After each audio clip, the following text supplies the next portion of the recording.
자, 두 번째 문제입니다. 이 문제 같은 경우에는 읽는 거 조금 어려워해가지고 질문한 학생들이 가끔 등장을 합니다.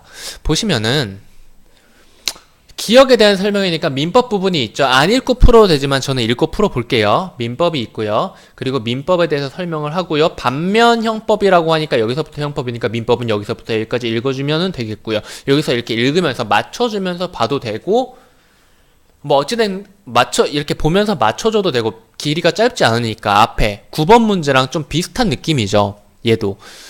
얘는 근데 살짝 깊은 내용이 있으니까 이해를 하면서 조금 풀어볼게요. 자, 볼까요? 민법은 국가기관이 아닌 사람들 간의 권리관계를 다룬다. 재산관계와 가족관계로 구성되어 있다. 정리를 좀 하면서 풀어볼게요. 민법은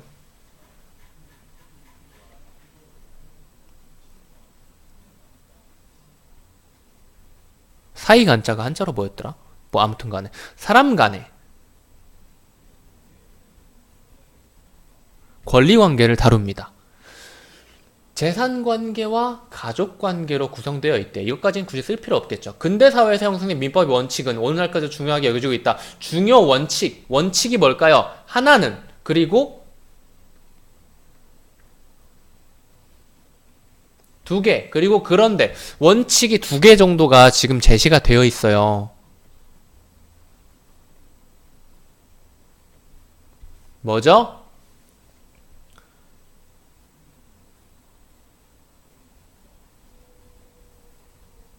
사유재산에 대한 절대적 지배를 인정하고요.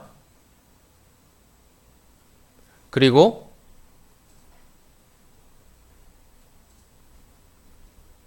손해에 대한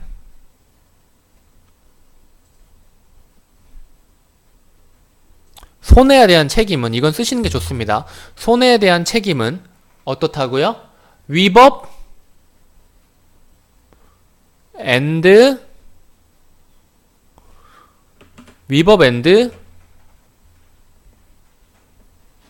고의 과실일 때 책임을 지게 되는 겁니다.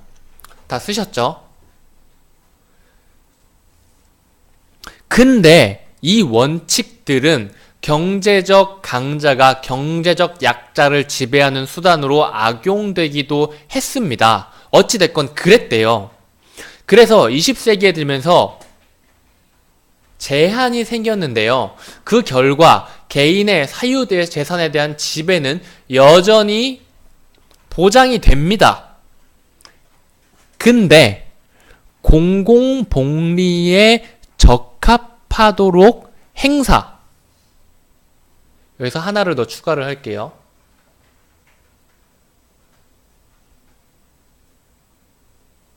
행사, 지배와 절대적 지배 그리고 절대적 행사 권리까지 있었어요. 그런데 이번에 수정된 게 뭐냐면은 사유재산의 지배에 대해서는 여전히 보장을 해주지만은 행사는 어떻게 수정이 됐어요? 공공복리에 적합하도록 수정이 돼야 된대요. 이게 우리가 본 지금 현재의 민법의 상태인 거예요. 그렇다면은 경제적 강자로부터 경제적 약자를 보호하기에 원칙이 수정이 됐나요? 됐죠?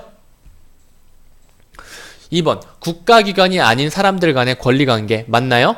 국가기관이 아닌 사람들 간의 권리관계 문제가 생겼을 경우 적용이 되죠. 3번 위법한 행위가 발생했을 때 의도적으로 잘못을 한 경우에만 책임을 물을 수 있다라고 되어 있는데, 보시면은 고의나 과실, 고의 또는 과실, 위법이자 고의 아니면 위법이자 과실이어야 돼요. 그러니까 고의가 아니라 과실이 뭐죠? 실수입니다. 실수로 내가 사람을 죽였어. 뭐 정상참작은 될 수 있겠지만 어찌됐건 이것도 역시 책임을 물을 수 있는 거죠. 의도적으로 살인을 한 경우는 훨씬 더 큰 책임을 묻게 되겠고요. 그래서 의도적으로가 잘못을 한 경우에만 이라는 말이 틀린 겁니다. 위법한 행위가 이게 만약 맞는 말이 되려면 위법한 행위가 발생했을 때 의도적으로 잘못을 한 경우에 책임을 물을 수 있다라고 말한다면 이 선지도 맞는 거예요.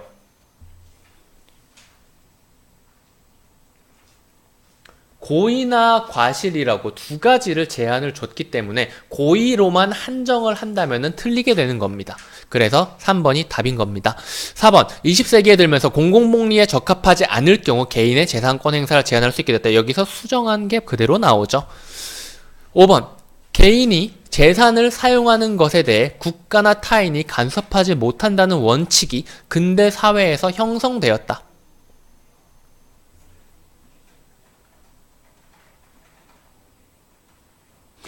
이 민법의 원칙이 바로 근대 사회에서 형성이 됐어요. 이 원칙이 뭐예요?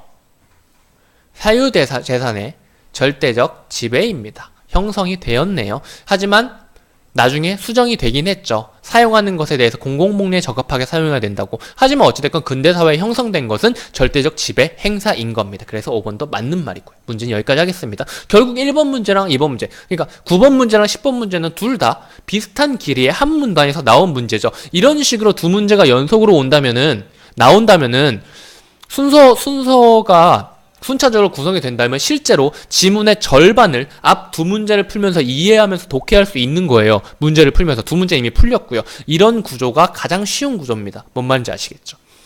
어렵다면은 단어가 좀 어려워가지고 어려운 정도라고 할 수 있겠지만 구조 자체는 엄청 쉬운 구조예요.